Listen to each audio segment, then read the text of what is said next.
കഥ തുടരുന്നു. കേസ് കോടതിയിലെത്തി. കൈക്കുഞ്ഞുമായാണ് മാളവിക സാക്ഷിക്കൂട്ടിൽ പ്രത്യക്ഷയായത്. ഞാൻ കണ്ടതാണ്, എൻ്റെ ഈ 2 കണ്ണുകളും കൊണ്ട് കണ്ടതാണ്. ഫ്യൂസ് പ്ലഗ് ഊരി ഇലക്ട്രിക് സപ്ലൈ കളഞ്ഞിട്ട് കൂരിരുട്ടിലാണ് അയാളത് ചെയ്തത്. എങ്കിലും ടോർച്ചിൻ്റെ വെട്ടത്തിൽ പിരിയാൻ കോണിയിറങ്ങി ഓടുന്ന അയാളെ ഞാൻ കണ്ടു. ആ കലങ്ങിയ കണ്ണുകൾ, ടോർച്ചിൻ്റെ വെട്ടത്തിൽ ആ കണ്ണുകൾ പളുങ്കു ഗോട്ടികൾ പോലെ തിളങ്ങിയത് ഇപ്പോഴും ഞാൻ ഓർക്കുന്നു. എൻ്റെ ചാരുവേട്ടനെ കൊന്നത് അയാളാണ്, ചന്ദ്രശേഖർ. കോടതിയെ അമ്പരിപ്പിക്കുന്നതായിരുന്നു മാളവികയുടെ പ്രഖ്യാപനം. കാരണം അന്വേഷണ ഉദ്യോഗസ്ഥന്മാർക്ക് ലഭിച്ച രേഖകളിൽ ചാരുദത്തൻ കൊല്ലപ്പെട്ടതിൻ്റെ തലേനാൾ തന്നെ ചന്ദ്രശേഖർ ഗൾഫിനുള്ള ഫ്ലൈറ്റ് കയറിയിരുന്നു. അന്ന് തന്നെ അയാൾ ഗൾഫിൽ എത്തിച്ചേർന്നതായും രേഖകളുണ്ട്. അന്ന് പാതിരാത്രിയിലാണല്ലോ ചാരു കൊല്ലപ്പെട്ടത്. ആ സംഭവം നടന്ന സമയത്ത് ചന്ദ്രശേഖർ ഗൾഫിലെ പ്രസിദ്ധമായ ഒരു ഹോട്ടലിൻ്റെ AC മുറിയിൽ ഉണ്ടായിരുന്നുവെന്ന് തെളിഞ്ഞിരിക്കുന്നു. ചന്ദ്രശേഖറിന് അലീബി നൽകാൻ അയാളെ ഗൾഫിലേക്ക് ക്ഷണിച്ച സുഹൃത്തും കുടുംബവും തയ്യാറുമാണ്. മാളവിക തളർന്നുപോയി. ഞാൻ പറഞ്ഞില്ലേ അനിയത്തി, തെളിവുകൾക്ക് നമ്മെ സഹായിക്കാൻ കഴിയില്ല. ചന്ദ്രശേഖരെ കുരുക്കിലാക്കാനും കഴിയില്ല. DYSP മുരളിരാജ് മാളവികയോട് പറഞ്ഞു. തെളിവുകളാണല്ലോ പ്രധാനം, സത്യമല്ലേ? മാളവിക ചോദിച്ചു. ആർക്കും ഇവിടെ എന്തും ചെയ്യാം, എന്നിട്ട് തെളിവുകൾ ഇല്ലാതാക്കാം. അതുകൊണ്ട് അവർ നിരപരാധികളാവുമോ? ആവും. പല നിരപരാധികളുടെയും രഹസ്യം അതാണ്. തെളിവുകളില്ലാതെ ഒരു അപരാധിയായി നിയമത്തിന് ശിക്ഷിക്കാൻ കഴിയില്ല.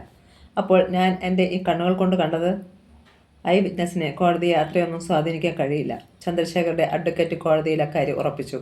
ഐ വിറ്റ്നസിന് പ്രാധാന്യം നൽകിയാൽ സ്വന്തം കണ്ണുകൾ കൊണ്ട് കണ്ടതാണെന്ന് പറഞ്ഞ് ആർക്കും ആരുടെ പേരിലും എന്തു കുറ്റവും ആരോപിക്കാമല്ലോ. ചന്ദ്രശേഖറാണ് അത് ചെയ്തതെന്നതിന് നിങ്ങളുടെ കൈവശം രേഖാമൂലമായ തെളിവുകളുണ്ടോ? അതുമല്ലെങ്കിൽ ഏറ്റവും ചുരുങ്ങിയ പക്ഷം ആ കൊലപാതകം നടന്നപ്പോൾ ചന്ദ്രശേഖർ സ്ഥലത്തുണ്ടായിരുന്നു എന്നെങ്കിലും നിങ്ങൾക്ക് തെളിയിക്കാൻ കഴിയുമോ? മുൻകൂട്ടി തീരുമാനിച്ച് ചാർട്ട് ചെയ്ത് കൊല നടത്തുമ്പോൾ ബുദ്ധിമാനായ ഒരു പാതയ്ക്ക് തെളിവുകൾ ഒഴിവാക്കാനാവുമല്ലോ, മാളവിക പറഞ്ഞു. എൻ്റെ ചാരുവേട്ടനെ കൊന്നിട്ട് രക്ഷപ്പെടുവാൻ വേണ്ടി മാത്രമാണ് ചന്ദ്രശേഖർ ഗൾഫിന് പോയത്. ചാരുവേട്ട കൊല്ലപ്പെട്ടതിൻ്റെ തലേന്നാൾ ചന്ദ്രശേഖർ ഗൾഫിന് പുറപ്പെട്ടതായി ലഭിച്ച രേഖ തികച്ചും കൃത്രിമമാണ്. ചന്ദ്രശേഖർക്ക് പകരം മറ്റാരോ ആണ് അന്നത്തെ ഗൾഫ് ഫ്ലൈറ്റിൽ കയറിയത്. ഒരുപക്ഷെ ചന്ദ്രശേഖരുടെ ഒരു ഡ്യൂപ്പ്. അതുപോലെ ചന്ദ്രശേഖർ ആ രാത്രിയിൽ ഗൾഫിലുണ്ടായിരുന്നുവെന്ന് രേഖ നൽകിയ സുഹൃത്തും കുടുംബവും യഥാർത്ഥത്തിൽ ചന്ദ്രശേഖരെ രക്ഷിക്കാൻ മനഃപൂർവ്വം കള്ളം പറയുകയായിരുന്നു. ചന്ദ്രശേഖർ ആ രാത്രിയിൽ താമസിച്ചതായി പറയുന്ന ഹോട്ടലിൽ നിന്നുമുള്ള രേഖകളും കപടമാണ്. എങ്കിൽ നിങ്ങളുടെ ഈ ആരോപണമേ കപടമാണെന്ന് ചന്ദ്രശേഖരന് വാദിച്ചുകൂടെ? ചന്ദ്രശേഖരുടെ അഡ്വക്കേറ്റ് ചോദിച്ചു. ഏതോ വ്യക്തിവൈരാഗ്യത്തിൻ്റെ പേരിൽ നിങ്ങൾ മനഃപൂർവ്വം ചന്ദ്രശേഖരെ കൊലപാതകി ആക്കുകയല്ലേ? എങ്കിൽ കോടതി അത് തെളിയിക്കട്ടെ. അടുത്ത കോടതി ദിവസം ചന്ദ്രശേഖരന് വേണ്ടി മാളവികയുടെ ചിറ്റമ്മ സാക്ഷിക്കൂട്ടിലെത്തി. ഈ കേസിലെ വാദി മാളവിക എൻ്റെ ഭർത്താവിൻ്റെ ആദ്യ ഭാര്യയിലുള്ള മകളാണ്. അവൾ ഒട്ടിത്തന്നെ സ്വഭാവശുദ്ധിയുള്ളവളല്ല. തോന്നിവാസം ജീവിക്കുന്നതിന് വേണ്ടിയാണ് അവൾ എൻ്റെ വീട് വിട്ടു പോകുന്നത്. എന്തൊക്കെയോ കള്ളക്കഥകൾ പറഞ്ഞ് അവൾ ചാരുദത്തനെ കറക്കിയെടുക്കുകയായിരുന്നു. ചാരുദത്തനും അവളുമായുള്ള വിവാഹം പോലീസ് സ്റ്റേഷനിൽ വെച്ചാണ് നടന്നത്. അതേ തുടർന്നുണ്ടായ കേസും ഒരിക്കൽ ഈ കോടതിയിൽ എത്തിയതാണ്. മാളവികയുടെ ആരോപണത്തിന് വിധേയനായ ചന്ദ്രശേഖരെയും എനിക്കറിയാം. അയാളൊരു സാധു ചെറുപ്പക്കാരനാണ്. മാളവികയുടെ ചിറ്റമ്മയായ ഞാൻ അവൾക്കെതിരെ കോടതിയിൽ ഹാജരായതിൽ നിന്ന് തന്നെ അവളുടെ സ്വഭാവം വ്യക്തമാക്കുന്നുണ്ടല്ലോ. ഇനി മാളവിക പറയുന്നതോ ചന്ദ്രശേഖർ പറയുന്നതോ ഏതാണ് ശരിയെന്ന് കോടതി തീരുമാനിക്കട്ടെ. വിചാരണയ്ക്കായി ചന്ദ്രശേഖറും ഗൾഫിൽ നിന്നും കോടതിയിലെത്തി. എൻ്റെ ചാരു ഒരു പാവമായിരുന്നു. അതുകൊണ്ടാണ് മാളവികയ്ക്ക് ഒരിക്കൽ ഞങ്ങളെ തെറ്റിച്ച് അകറ്റാൻ കഴിഞ്ഞത്. എന്നാൽ അവസാന ഘട്ടത്തിൽ ഞങ്ങൾ വീണ്ടും ഒരുമിച്ചു. ഒരിക്കൽ എനിക്കെതിരെ ദുരുപദേശങ്ങൾ നൽകി ഞങ്ങളെ അകറ്റിയ മാളവിക ഞങ്ങൾ വീണ്ടും ഒരുമിച്ചപ്പോൾ എന്നോടൊരു പ്രത്യേക താല്പര്യം കാണിക്കാൻ തുടങ്ങി. മാളവിക ചാരുവിനെ വഞ്ചിക്കാനുള്ള ശ്രമമാണോ എന്ന് പോലും എനിക്ക് സംശയമായി. മാളവികയെപ്പറ്റി ചാരുവിനോട് പരാതിപ്പെടാൻ ഞാൻ ഇഷ്ടപ്പെട്ടില്ല. എൻ്റെ ചാരുവിനെ വഞ്ചിക്കുവാനും എനിക്ക് കഴിയുമായിരുന്നില്ല. അങ്ങനെ ഞാൻ നാടുവിടാൻ തീരുമാനിച്ചു. അതോടെ മാളവികയ്ക്ക് വീണ്ടും എന്നെ വെറുപ്പായി. അവളുടെ വഞ്ചന ശ്രമത്തെക്കുറിച്ച് ഞാൻ ചാരുവിന് വല്ല സൂചനയും നൽകുമോ എന്ന് അവൾ ഭയന്നിരിക്കും. ഏതായാലും ചാരുവിനെ ആരാണ് കൊന്നതെന്ന് എനിക്കറിയില്ല. എന്നിൽ കൊലക്കുറ്റം ആരോപിച്ച ശ്രീമതി മാളവിക തന്നെയാവാം അത് ചെയ്തത്. എങ്കിലും ഞാൻ ആ സ്ത്രീയെ ആരോപിക്കില്ല. ഞാൻ കാണാത്ത ഒന്ന് കണ്ണുകൊണ്ട് കണ്ടുവെന്ന് പറയാൻ മാളവികയുടെ അത്ര ക്രൂരത എനിക്കില്ല. മാളവിക സ്തബ്ധയായി. എത്ര നീചനാണ് ഈ ചന്ദ്രശേഖർ! ആത്മസുഹൃത്തിനെ കൊലപ്പെടുത്തിയതിന് മാപ്പ് കൊടുക്കാം. എന്നാൽ ഈ ആരോപണം എത്രയോ നിന്ദ്യമാണ്. മാളവിക എന്നെ ചാരുവിൻ്റെ കൊലപാതകയായി ചിത്രീകരിച്ചു. അതിന് അവൾക്ക് എന്ത് കാരണമാണ് പറയാനുള്ളതെന്ന് അറിയില്ല. ചാരു എൻ്റെ ഏറ്റവും പ്രിയപ്പെട്ട സുഹൃത്തായിരുന്നു. മാളവികയെ അവൻ വിവാഹം ചെയ്യുന്നതുവരെയെങ്കിലും. അവസാന ഘട്ടത്തിൽ വീണ്ടും ഞങ്ങൾ ഒരുമിച്ചുവെന്ന് പറഞ്ഞുവല്ലോ. ഗൾഫിന് പോയ എനിക്ക് ചാരു ഹൃദ്യമായ ഒരു യാത്രയയപ്പ് നൽകി. ഞങ്ങളുടെ സ്നേഹമോ ഒരുമയും പരസ്പര വിശ്വാസമോ അന്ന് ആ പാർട്ടിയിൽ പങ്കെടുത്ത എല്ലാവരും മനസ്സിലാക്കിയിരിക്കും. കോടതിക്ക് അവരെ സാക്ഷികളാക്കാം. എന്നാൽ പൂർണ്ണ ഗർഭിണിയായിരുന്നെങ്കിലും മാളവിക അവരുടെ വീട്ടിൽ വെച്ച് എനിക്ക് നൽകിയ ആ സൽക്കാരത്തിൽ നിന്നും പ്രകടമായ താല്പര്യക്കുറവോടെ ഒഴിഞ്ഞു നിന്നിരുന്നു. അതും ഞങ്ങളുടെ സുഹൃത്തുക്കൾ വ്യക്തമായി ശ്രദ്ധിച്ചിരിക്കാവുന്നതാണ്. മാളവികയ്ക്ക് എന്നോടുള്ള വെറുപ്പും പകയും അത് ഉറപ്പാക്കുന്നു. അങ്ങനെയുള്ള ഒരാൾ എനിക്കെതിരെ ആരോപണം ഉന്നയിക്കാതിരുന്നാലല്ലേ അത്ഭുതപ്പെടേണ്ടതുള്ളൂ. എന്നാലും മാളവികയെ ഞാൻ ഇപ്പോഴും ബഹുമാനിക്കുന്നു, എൻ്റെ ആത്മസുഹൃത്തിൻ്റെ വിധവ എന്ന നിലയ്ക്ക്, എൻ്റെ ചാരുവിൻ്റെ മകൻ്റെ അമ്മയെന്ന നിലയ്ക്ക്. അവസാനമായി ഞാൻ കോടതിയെ ഒരു കാര്യം കൂടി ബോധിപ്പിക്കുന്നു. ചാരു കൊല്ലപ്പെട്ടതിൻ്റെ തലേനാളത്തെ ഫ്ലൈറ്റിൽ ഞാൻ ഗൾഫിന് പറന്നതായി കൃത്രിമ രേഖയുണ്ടാക്കി എന്നാണ് മാളവികയുടെ ആരോപണം. ആ ഫ്ലൈറ്റിന് എന്നെ യാത്ര അയച്ചത് ചാരുവാണ്. ഫ്ലൈറ്റ് പറന്നു ഉയർന്ന ശേഷമാണ് താൻ എയറോഡ്രോമിൽ നിന്നും മടങ്ങിപ്പോന്നതെന്ന് അവൻ ഞങ്ങളുടെ ചില സുഹൃത്തുക്കളെ ടെലിഫോണിൽ അറിയിച്ചതായും കേൾക്കുന്നു. ആ സുഹൃത്തുക്കളെയും സാക്ഷികളാക്കാവുന്നതാണ്. മാളികയ്ക്ക് വേണ്ടി സംസാരിക്കാൻ മനസ്സുള്ള ആൾ ചാരുവിൻ്റെ അമ്മ മാത്രമായിരുന്നു. ചാരു കൊല്ലപ്പെട്ടതിൻ്റെ 17-ാം നാൾ ആ നല്ല അമ്മ പെട്ടെന്ന് ശരീരം തളർന്ന് കിടക്കയിലായി. ഏതാനും ദിവസങ്ങൾ കഴിഞ്ഞതോടെ അവരുടെ സംസാരശേഷിയും നഷ്ടപ്പെട്ടു. ചോദ്യങ്ങൾക്കൊക്കെ കണ്ണീരൊഴുക്കാനേ ആ അമ്മയ്ക്ക് കഴിഞ്ഞുള്ളൂ. അതിനാൽ മാളവികയെ ആശ്വസിപ്പിക്കാൻ ഡിവൈഎസ്പി മുരളീരാജ് മാത്രമേ ഉണ്ടായിരുന്നുള്ളൂ. ചന്ദ്രശേഖരെ കാണുമ്പോൾ ഷേക്സ്പിയറുടെ ജൂലിയസ് സീസറിലെ ബ്രൂട്ടസിനെയും മാർക്ക് ആൻ്റണിയെയും ഒരുമിച്ച് ഞാൻ ഓർക്കുന്നു. പിശാചുകളുടെ ഒരു ലോകമാണിത്. മാളവിക, നീ ദൈവത്തെ ആശ്രയിക്കൂ. തൽക്കാലം വിജയിച്ചാലും ചന്ദ്രശേഖർ ശിക്ഷിക്കപ്പെടാതിരിക്കില്ല. നമുക്ക് ഈ കേസ് ദൈവത്തിൻ്റെ കോടതിയിലേക്ക് വിടാം. പോലീസ് ഉദ്യോഗസ്ഥനായ ഞാൻ കേവലം യാഥാസ്ഥിതികനെ പോലെ സംസാരിക്കുന്നതെന്ന് കരുതരുത്. ജീവിതാനുഭവങ്ങൾ എന്നെ പൂർണ്ണമായും ഒരു ഈശ്വരവിശ്വാസിയാക്കിയിരിക്കുന്നു. കോടതിയിൽ നിന്നെ സഹായിക്കാൻ എനിക്ക് കഴിയില്ലെങ്കിലും എൻ്റെ മനസ്സ് എപ്പോഴും നിൻ്റെ പക്ഷത്തായിരിക്കും. സഹോദരിമാരില്ലാത്ത എനിക്ക് നീയൊരു കൊച്ചനിയത്തിയാണ്. മുരളിരാജ് കൂടെ കൂടെ മാളവികയെയും അമ്മയെയും സന്ദർശിച്ചു കൊണ്ടിരുന്നു. ചാരുവിൻ്റെ അമ്മയുടെ ചികിത്സയുടെ ചുമതല വഹിച്ചത് മുരളിരാജാണ്. എന്നാൽ മുരളിരാജൻ്റെ ഭാര്യ രജനിക്ക് ഇത് ഒട്ടും ഇഷ്ടമായില്ല. അപ്പച്ചിയെ കാണാനാണെന്ന് പറഞ്ഞു പോകുന്നത് അവളെ കാണാനല്ലേ? എല്ലാം എനിക്കറിയാം. നിങ്ങൾക്ക് വേറെയും അപ്പച്ചിമാരുണ്ടല്ലോ. നമ്മുടെ നാട്ടിൽ വേറെയും വിധവകളുണ്ട്. ആരെയും സഹായിക്കാൻ നിങ്ങൾ പോണില്ലല്ലോ. ഇവൾ യുവതിയും സുന്ദരിയുമായതുകൊണ്ടല്ലേ ഈ കാരുണ്യം. ആളുകൾ കഥകൾ കെട്ടിച്ചമയ്ക്കാൻ തുടങ്ങിയിട്ടുണ്ട്. ചാരു എൻ്റെ സ്വന്തം അനിയനെ പോലെയായിരുന്നു. അവൻ്റെ ഭാര്യ എനിക്കിപ്പോൾ സ്വന്തം അനുജത്തിയാണ്. അമ്മയില്ലാത്ത എനിക്ക് അപ്പച്ചി സ്വന്തം അമ്മയുമായിരുന്നു. ആരെന്തൊക്കെ പറഞ്ഞാലും ഈ ആപത് ഘട്ടത്തിൽ അവരെ തുണയ്ക്കാതിരിക്കാൻ എനിക്ക് കഴിയില്ല. അപ്പോൾ ഞാൻ തടഞ്ഞാൽ നിൽക്കില്ല? രജനി ചോദിച്ചു. മുരളിരാജ് അതിന് മറുപടി പറഞ്ഞില്ല. അതിനിടയിൽ കോടതി വിധിയുണ്ടായി. ചന്ദ്രശേഖരെ പറ്റിയുള്ള മാളവികയുടെ ആരോപണം അടിസ്ഥാനരഹിതമാണെന്ന് തെളിഞ്ഞിരിക്കുന്നതിനാൽ കോടതി ചന്ദ്രശേഖരെ ഈ കേസിൽ നിന്നും നിരുപാധികം സ്വതന്ത്രനാക്കിയിരിക്കുന്നു. ഒപ്പം ഭർത്താവിൻ്റെ ദാരുണാന്ത്യം ഏൽപ്പിച്ച ആഘാതത്തിൽ സമനില തെറ്റിയ ദുർബലയായ ഒരു സ്ത്രീയുടെ ജൽപ്പനമായി കോടതി മാളവികയുടെ ആരോപണത്തെ തള്ളിക്കളയുകയും ചെയ്തിരിക്കുന്നു. കോടതിയിൽ വെച്ച് മാളവിക പൊട്ടിക്കരഞ്ഞു. അപ്പോൾ ചന്ദ്രശേഖർ അവളുടെ അടുത്തെത്തി. മാളവിക, എനിക്ക് ഇപ്പോഴും നിങ്ങളോട് വിരോധമില്ല. ഞാൻ നാളത്തെ ഫ്ലൈറ്റിന് ഗൾഫിന് മടങ്ങും. ഡിവൈഎസ്പി മുരളിരാജിൻ്റെ കാറിലാണ് മാളവിക വീട്ടിലെത്തിയത്. മാളവിക, ഞാൻ പറഞ്ഞല്ലോ, എല്ലാം ദൈവത്തിന് വിടുക. മുരളിരാജ് സാന്ത്വനിപ്പിച്ചു. പെട്ടെന്നാണ് ടെലിഫോൺ ശബ്ദിച്ചത്. മാളവിക ഫോൺ എടുത്തു. ആരാണ്? ഞാൻ ഡിവൈഎസ്പി മുരളിരാജിൻ്റെ ഭാര്യ രജനിയാണ്. ഓ ചേച്ചിയോ? ഞാൻ മാളവികയാണ് ചേച്ചി. എന്തുണ്ട് ചേച്ചി വിശേഷം? ദയവായി എൻ്റെ ഭർത്താവിനെ എനിക്ക് തിരിച്ചു തരിക. ഉടൻ ഫോൺ ഡിസ്കണക്റ്റായി. മാളവിക സാവധാനം റിസീവർ ക്രാഡലിൽ വെച്ചു. ആരായിരുന്നു? മുരളിരാജ് ചോദിച്ചു. രജനി ചേച്ചി. എന്താ പറഞ്ഞത്? മുരളിയേട്ടൻ ഉടനെ വീട്ടിൽ ചെല്ലണം. എന്താ പ്രശ്നം? ഇനി മേലാൽ ഇവിടെ വരരുത്. പറഞ്ഞതും ഹൃദയം പൊടിഞ്ഞെന്നോണം മാളവിക ഉച്ചത്തിൽ കരഞ്ഞു. ആരുടെയും സഹായം കൂടാതെ താനെ നിവർന്നു നിൽക്കുക, അതായിരുന്നു മാളവികയുടെ വാശി. ഡിവൈഎസ്പി മുരളിരാജ് പോയി കഴിഞ്ഞ് ഏതാണ്ട് അരമണിക്കൂർ കഴിഞ്ഞപ്പോൾ മാളവിക മുരളിരാജിൻ്റെ ഭാര്യ രജനിയെ ഫോണിൽ വിളിച്ച് അന്വേഷിച്ചു. മുരളിയേട്ടൻ അവിടെ എത്തിയോ ചേച്ചി? എത്തി. എന്താ, ഉടനെ അങ്ങോട്ട് തിരിച്ചയക്കണോ? ഇനി ഒരിക്കലും ഇങ്ങോട്ട് തിരിച്ചയക്കരുതെന്ന് പറയാനാണ് വിളിച്ചത്. ഒട്ടും മനസ്സോടെയല്ല മുരളിയേട്ടനെ ഞാൻ ഈ വീട്ടിൽ നിന്നും പറഞ്ഞയച്ചത്. പാവം, എനിക്ക് അദ്ദേഹം എൻ്റെ സ്വന്തം ഏട്ടനായിരുന്നു. ഇപ്പോഴും അതെ. എന്നിട്ടും ഞാൻ അദ്ദേഹത്തെ നിർബന്ധമായി ഇവിടെ നിന്നും പറഞ്ഞയച്ചു. ചേച്ചിയുടെ മനസ്സമാധാനത്തിന് വേണ്ടിയും ചേട്ടൻ്റെ കുടുംബ സമാധാനത്തിന് വേണ്ടിയും അത് നിലനിൽക്കാൻ വേണ്ടി ചേച്ചി അദ്ദേഹത്തെ അവിടെ തന്നെ തളച്ചിടുക. മാളവികയ്ക്ക് നിങ്ങളുടെ ഭർത്താവിൻ്റെ സഹായം ആവശ്യമില്ല. ഞാൻ എൻ്റെ മോനെയും എടുത്തുകൊണ്ട് വിധിയോട് പടപ്പൊരുത്തി മുന്നോട്ട് നീങ്ങും. ഞങ്ങൾക്ക് ദൈവമുണ്ട് തുണ. വൈക്കട്ടെ ചേച്ചി. ദൈവം നിങ്ങളെയും അനുഗ്രഹിക്കട്ടെ. അവൾ ഫോൺ വെച്ചു. പിറ്റേന്ന് മുതൽ ചാരിത്രത്തിൻ്റെ വകയായ എല്ലാ സ്ഥാപനങ്ങളും വീണ്ടും പ്രവർത്തനം ആരംഭിച്ചു. Malavika financiers, Malavika theatre, Malavika construction company, എല്ലാം. ചാരിത്രത്തിൻ്റെ മരണം മാളവിക മെഡിക്കൽ സെൻറ്ററിൻ്റെ പ്രവർത്തനത്തെ മാത്രം ഒരു ദിവസത്തേക്ക് പോലും മുടക്കിയിരുന്നില്ല. മെഡിക്കൽ സെൻറ്ററിൻ്റെ ചുമതല ചാരിത്രത്തൻ പൂർണ്ണമായും ജീവനക്കാരെയാണ് ഏൽപ്പിച്ചിരുന്നത്. താനോ മാളവികയോ മരിച്ചു പോയാൽ പോലും മെഡിക്കൽ സെൻറ്ററിന് അവധി ഉണ്ടായിരിക്കുന്നതല്ലെന്ന് വളരെ മുമ്പേ തന്നെ ചാരിത്രത്തൻ നിബന്ധന വച്ചിരുന്നതുമാണ്. ഇപ്പോൾ എല്ലാ സ്ഥാപനങ്ങളുടെയും ഭരണ ചുമതല മാളവിക ഏറ്റെടുത്തു. അതിൻ്റെ ആദ്യപടിയായി 4 സ്ഥാപനങ്ങളുടെയും പേരുകളിൽ പരിഷ്കാരം വരുത്തി. Dutta financiers, Dutta theatre, Dutta construction company, Dutta medical centre. അങ്ങനെ പുതിയ MD ആയ മാളവിക സ്വന്തം പേരിലും മാറ്റം വരുത്തി. മിസ്സിസ് മാളവിക ദത്തൻ. AC മുറിയിൽ നിരവധി ഫോണുകൾ വച്ച മേശയ്ക്കരികിൽ കറങ്ങുന്ന കസേരയിൽ തലയുയർത്തിയിരുന്നു മാളവിക. ടെലിഫോൺ ബെല്ലടിക്കുമ്പോൾ തികച്ചും ഉദാസീന ഭാവത്തിൽ കുഷൻ ചെയറിലേക്ക് ചാഞ്ഞു കിടന്നുകൊണ്ട് അവൾ റിസീവർ എടുക്കും. ഹലോ. മറുതലക്കിൽ നിന്നുള്ള അന്വേഷണത്തിന് ഘനത്തിൽ മറുപടി നൽകും. Yes, Malavika Dathan speaking. Business കാര്യങ്ങൾ തന്നെയാവും എപ്പോഴും സംസാരിക്കാനുണ്ടാവുക. വളരെ കുറഞ്ഞ സമയം കൊണ്ട് തന്നെ മാളവിക എല്ലാം പഠിച്ചു കഴിഞ്ഞു. ആരും ആരെയും ചതിക്കുമെന്ന് മാളവികയ്ക്ക് അറിയാമായിരുന്നു. ആരെയും വിശ്വസിക്കാൻ കൊള്ളുകയില്ലെന്നും. എന്നാൽ എല്ലാവരുടെയും കണ്ണുകൾ അടച്ച് വിശ്വസിക്കുന്നതായി അവൾ ഭാവിച്ചു. രഹസ്യമായി എവിടെയും അവളുടെ കണ്ണുകൾ എത്തും. സദാ ജാഗരൂകരായിരുന്നു അവളുടെ ബുദ്ധി. ചാരിതത്തിൻ്റെ അമ്മ ജീവിച്ചവുമായി കിടക്കയിൽ കഴിഞ്ഞു. അവരെ ശുശ്രൂഷിക്കാൻ സ്ഥിരമായ ഒരു നേഴ്സിനെ നിയമിച്ചിട്ടുണ്ടെങ്കിലും ഒഴിവു സമയത്തെല്ലാം മാളവിക ആ അരികിലുണ്ടാവും. മകൻ സോനുവിൻ്റെ കാര്യങ്ങൾ ശ്രദ്ധിക്കുന്നത് ആയിയാണ്. എങ്കിലും ആവുമ്പോഴെല്ലാം മാളവിക മകൻ്റെ അരികിൽ ഓടിയെത്തും, അല്ലെങ്കിൽ മകനെ ഒപ്പം കൂട്ടും. ലഭ്യമായ എല്ലാ വിദഗ്ധ ചികിത്സകളും നൽകിയിട്ടും ചാരുവിൻ്റെ അമ്മ കിടന്ന കിടപ്പിൽ നിന്നും എഴുന്നേറ്റില്ല. ഓരോ ദിവസം കഴിയുന്തോറും അമ്മ കൂടുതൽ ക്ഷീണിതയും പരവശയുമായിക്കൊണ്ടിരുന്നു.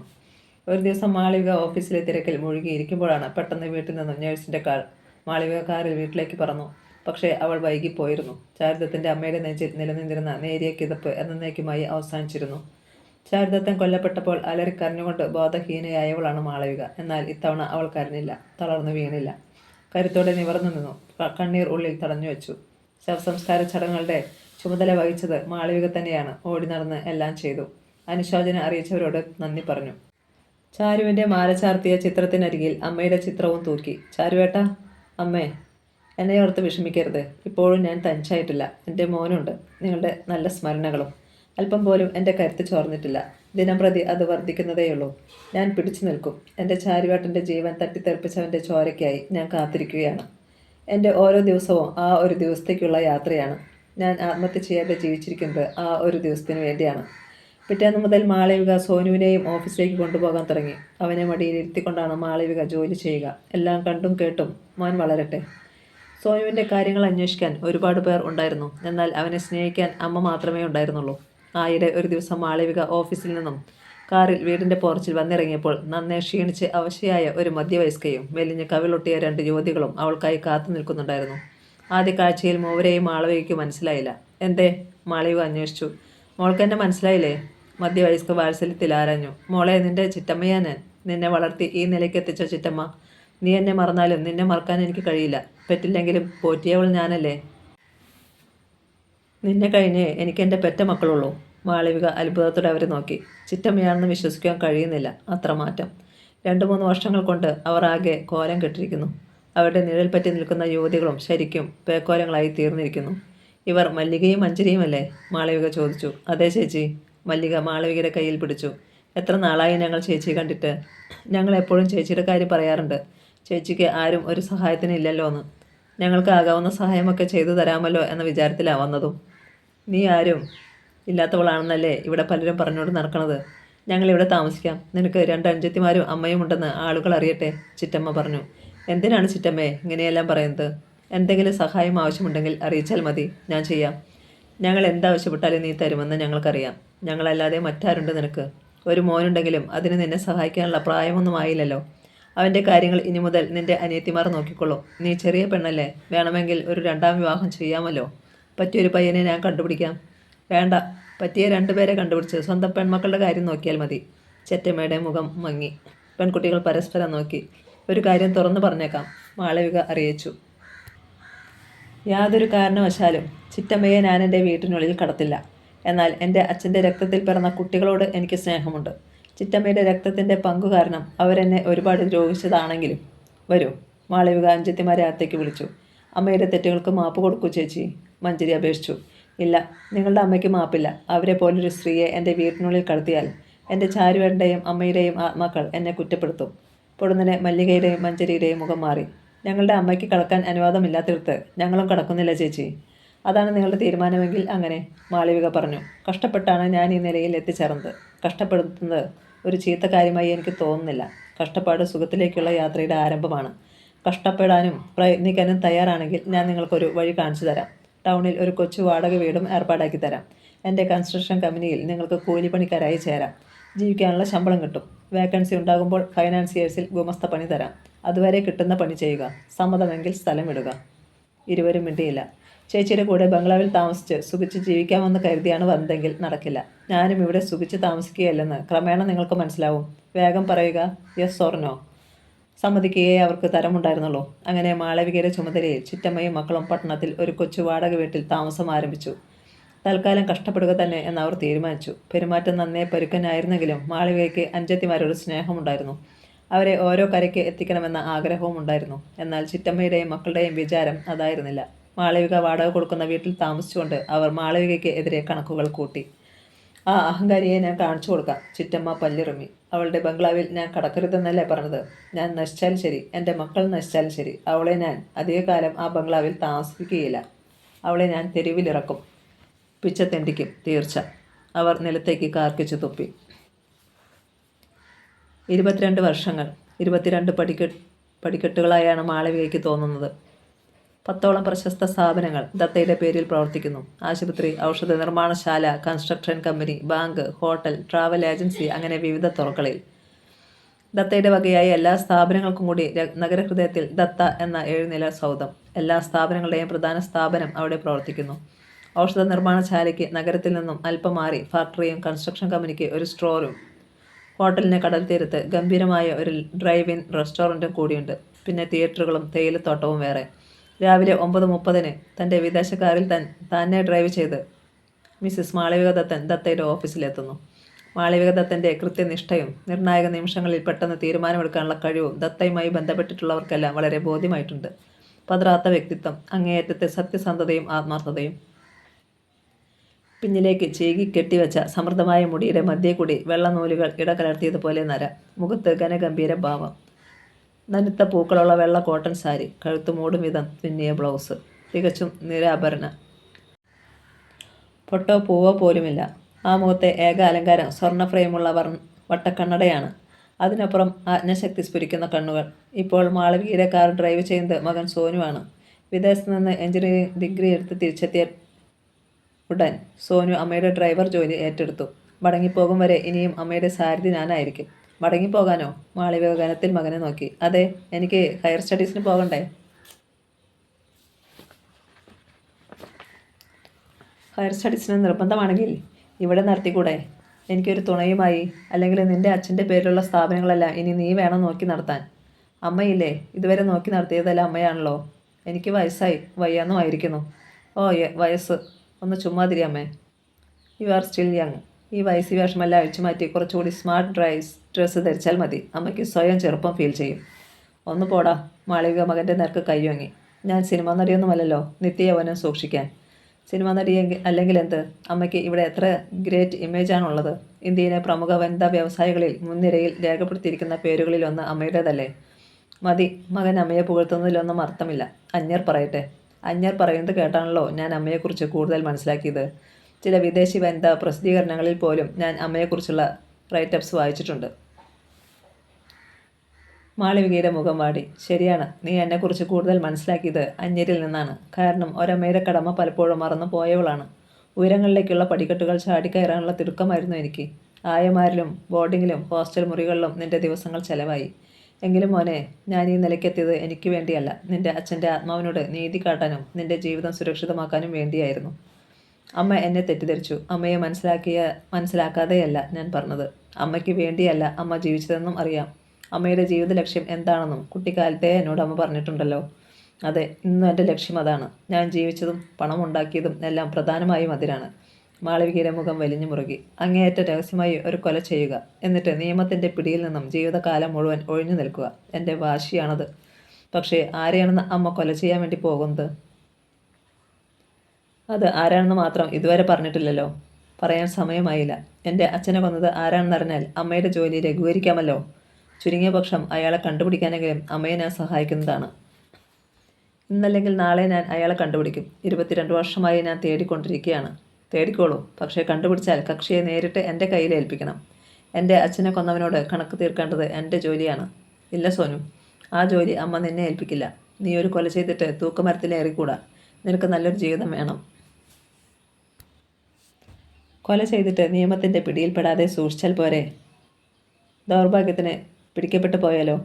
ആ വശം കൂടി ഞാൻ ചിന്തിക്കുന്നുണ്ട്. മകൻ്റെ കൊലക്കുറ്റം ഏറ്റ് അമ്മയ്ക്ക് ശിക്ഷ വാങ്ങിക്കാനുള്ള സൗകര്യം നമ്മുടെ ക്രിമിനൽ നിയമം അനുവദിച്ചിട്ടില്ലല്ലോ. ജീവിതം മുഴുവൻ സുഖമെന്തെന്നറിയാതെ കഷ്ടപ്പെട്ട എൻ്റെ അമ്മ ഒടുവിൽ കൊലക്കയറിൽ തൂങ്ങാൻ ഞാൻ സമ്മതിക്കില്ല. എൻ്റെ ജീവിതം എന്നേ അവസാനിച്ചു മോനെ. നിന്റെ അവസ്ഥ അതല്ല. നീ ചേരുന്ന ഒരു പെൺകുട്ടിയെ വിവാഹം ചെയ്ത്. നോ.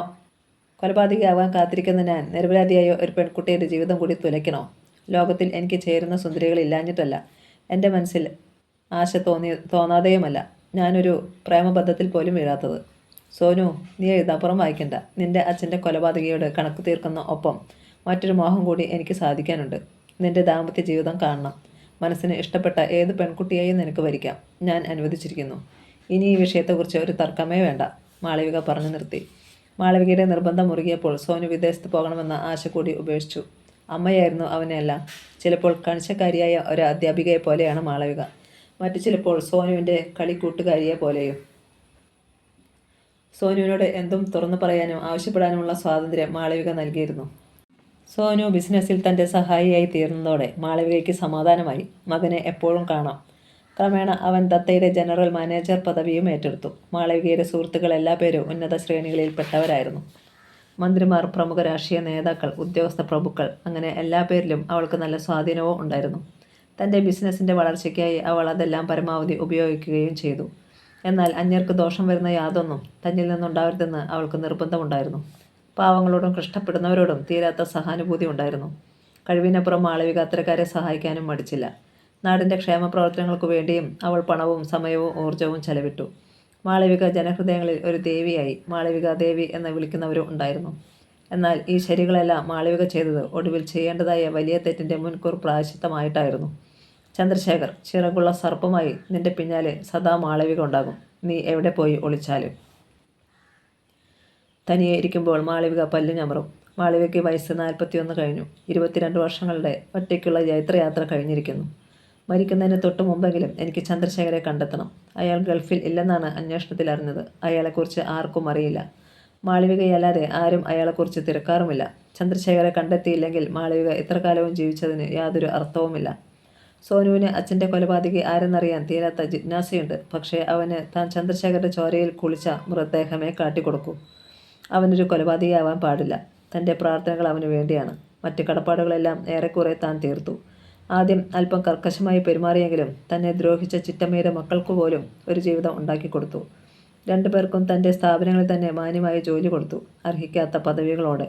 അവരിപ്പോൾ ഭർത്താക്കന്മാരോടും മക്കളോടുമൊപ്പം മാളവിക പണിതിച്ചു കൊടുത്ത വീടുകളിൽ താമസിക്കുന്നു. മക്കൾക്ക് സ്വന്തം നിലനിൽപ്പിലായിട്ടും ചിറ്റമ്മയ്ക്ക് മാളവികയോടൊപ്പം താമസിക്കാനായിരുന്നു ഇഷ്ടം. 3 മക്കളുണ്ടെങ്കിലും എൻ്റെ മൂത്ത മോൾ നീയാ. നീ കഴിഞ്ഞേയുള്ളൂ എനിക്ക് എൻ്റെ പെറ്റ മക്കൾ എന്നാണ് ചിറ്റമ്മ കാരണം പറയുന്നത്. അത് മാളവിക വിശ്വസിച്ചിട്ടില്ല. തരം കിട്ടിയാൽ ചിറ്റമ്മ തന്നെ ദ്രോഹിച്ചേക്കുമെന്ന കരുതലോടെയാണ് അവൾ ജീവിച്ചത്. എന്നാൽ ഒരിക്കലും അങ്ങനെയൊരു സംശയം ഭാവിച്ചതുമില്ല. മാളവിക കൈയയച്ചു സഹായിച്ച മറ്റൊരാൾ DYSP മുരളിരാജിൻ്റെ വിധവ രജനിയേട്ടത്തിയായിരുന്നു. ഒരു കേസന്വേഷണത്തിനിടയിലാണ് മുരളിയേട്ടൻ കൊലപ്പെട്ടത്. വൈദവ്യത്തിൻ്റെ ഏകാന്തതയും ദുഃഖവും അറിഞ്ഞപ്പോൾ രജനിയേട്ടത്തി വന്ന് മാപ്പ് പറഞ്ഞു. മുരളിയേട്ടൻ്റെ മോനും മോളും ഇപ്പോൾ സ്റ്റേറ്റ്സിൽ ഡോക്ടേഴ്സാണ്. അവരെ ആ നിലയ്ക്ക് എത്തിച്ചതിൻ്റെ മുഴുവൻ ചുമതലയും തനിക്കായിരുന്നു. ഇനി കടങ്ങളുണ്ടോ? ഇല്ലേ, ഒരേ ഒരു കടം ബാക്കി, ചന്ദ്രശേഖരനുള്ള കടം. അമ്മേ, പെട്ടെന്ന് സോനു മാളവികയുടെ കൈത്തണ്ടയിൽ തോണ്ടി. കാറിൽ മോൻ്റെ അരികിലിരുന്ന് ഓഫീസിലേക്ക് പോവുകയായിരുന്നു മിസ്സസ് മാളവിക ദത്തൻ. വണ്ടി ഓടിക്കുന്ന ഒപ്പം സോനു ഇടയ്ക്കിടെ പിന്നോട്ട് നോക്കിക്കൊണ്ടിരുന്നു. എന്താ മോനെ? മാളവികയ്ക്ക് ആകാംക്ഷയായി. അവരും തിരിഞ്ഞു നോക്കി. തങ്ങളുടെ കാറിന് തൊട്ടുപിറകിൽ കടും ചുവപ്പ് നിറമുള്ള ചുരിദാറും കുർത്തയും ധരിച്ച മെലിഞ്ഞ സുന്ദരിയായ ഒരു പെൺകുട്ടി ബൈക്കിൽ വരുന്നുണ്ടായിരുന്നു. നല്ല പ്രസരിപ്പുള്ള കുട്ടി. ആരാത്? മാളവിക ചോദിച്ചു. അപ്പോഴേക്കും പെൺകുട്ടി കാറിനെ ഓവർടേക്ക് ചെയ്ത് മുന്നിൽ കടന്നിരുന്നു. പോകുന്ന പോക്കിൽ അവൾ തിരിഞ്ഞു നോക്കി. സോനുവിൻ്റെ നേർക്ക് കൈവീശി. ആരാണവൾ? മാളവിക ചോദ്യം ആവർത്തിച്ചു. പറയാം എന്ന് പറഞ്ഞ് സോനു ഒരു ചിരി നുണഞ്ഞതല്ലാതെ അവൾ ആരാണെന്ന് പറഞ്ഞില്ല. പറയൂ, മാളവികയുടെ ശബ്ദമുയർന്നു. അത് പറഞ്ഞ ശേഷം വണ്ടി മുന്നോട്ട് നീങ്ങിയാൽ മതി. മാളവിക വലത് കൈ തല നീട്ടി സ്റ്റിയറിങ്ങിൽ വെച്ചു. ആ മുഖം വല്ലാതെ മാറിയിരുന്നു. സോനുവിന് അത്ഭുതം. ക്രമേണ അവൻ വണ്ടി സ്ലോ ചെയ്ത് റോഡിൻ്റെ ഒരു അരികിൽ ചേർത്ത് നിർത്തി. എന്ത് പറ്റിയമ്മേ? എന്ത് പറ്റിയെന്ന് ഞാനാണ് ചോദിക്കേണ്ടത്. ആ പെൺകുട്ടി ആരാണ്? ചോദിച്ചിട്ട് പറയാൻ നിനക്ക് എന്തത്ര മടി? ഒരു മടിയുമില്ല, സോനു പുഞ്ചിരിച്ചു. അവൻ തൂവാല കൊണ്ട് മുഖത്തെ വിയർപ്പ് തുടച്ചു. ആ പെൺകുട്ടിയെ അമ്മയ്ക്ക് കാണിച്ചു തന്നതും ഞാനാണല്ലോ. അവളെപ്പറ്റി പറയുവാൻ ആഗ്രഹമുള്ളത് കൊണ്ട് തന്നെയാണ് ഞാൻ അവളെ അമ്മയ്ക്ക് ചൂണ്ടിക്കാട്ടി തന്നത്. പിന്നെ എന്തുകൊണ്ട് നീ ഇതുവരെ അതേപ്പറ്റി പറഞ്ഞില്ല? ആഹാ, ഇതാണല്ലോ തമാശ. ഞാൻ പറയാൻ തുടങ്ങുകയാണ്. അവളെപ്പറ്റി പറയുമ്പോൾ എനിക്ക് പെട്ടെന്ന് ഒരു വാക്കിൽ പറഞ്ഞു തീർക്കാനാവില്ല. അത് തന്നെ കാരണം. ശരി, വണ്ടി വിട്ടോളൂ. മാളവിക അനുവാദം കൊടുത്തു. ഇന്ന് രാത്രിയിൽ സപ്പറിന് ശേഷം നീ സമാധാനമായിട്ട് എന്നോട് അതേക്കുറിച്ച് പറഞ്ഞാൽ മതി. അതുവരെ ഞാൻ ക്ഷമിച്ചിരിക്കാം. പക്ഷേ അതൊരു കെട്ടിച്ചമച്ച കഥയായിരിക്കരുത്. അമ്മയ്ക്ക് എന്നെ ഇത്ര പോലും വിശ്വാസമല്ലേ? സോനു വ്യസനത്തിൽ അമ്മയെ നോക്കി. വിശ്വാസമാണ്, പക്ഷേ എന്നെ ആരും പറ്റിക്കാൻ ഞാൻ സമ്മതിക്കുകയില്ല. എൻ്റെ മകൻ പോലും. തികഞ്ഞ ഗൗരവത്തിലായിരുന്നു മാളവികയുടെ മറുപടി.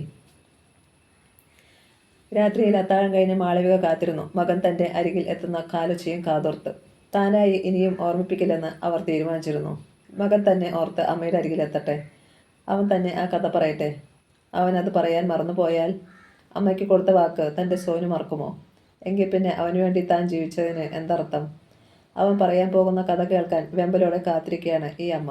കിടക്കറയിലെ ചുവർ ഘടികാരത്തിൽ മണി 11 കഴിഞ്ഞു. സോനു ഇതുവരെ എത്തിയിട്ടില്ല. അമ്മയ്ക്ക് കൊടുത്ത വാക്ക് അവൻ മറന്നിരിക്കുന്നു. മാളവിക അസ്വസ്ഥതയോടെ മുറിയിൽ അങ്ങിങ്ങ് നടന്നു. മണി 11:10. ഇനി സോനു വരില്ല.